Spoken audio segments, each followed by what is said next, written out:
nyáron sokkal szabadabb. Budapest nyáron sokkal szabadabb.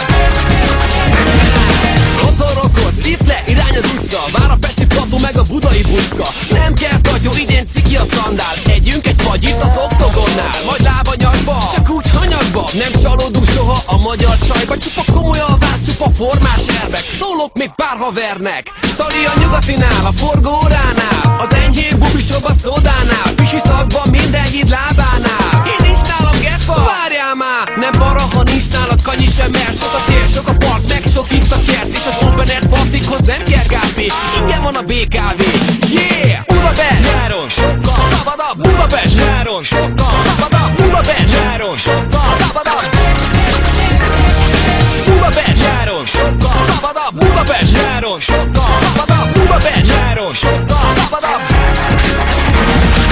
Ha itt van a nyár, akkor olvad a beton. Tele van a balatoni vonatnál a peron. Fordulok vissza, maradok Peste. Ha kosarazok egész nap, marad is kessem. Közölög a levegő a délinél, de a metróban leüt majd a menetszél.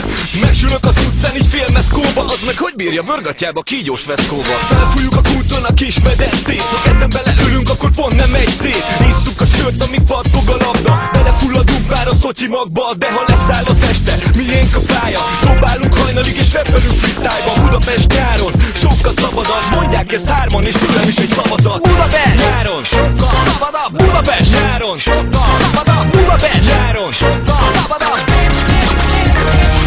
Budapest nyáron sokkal szabadabb. Budapest nyáron sokkal szabadabb. Budapest nyáron sokkal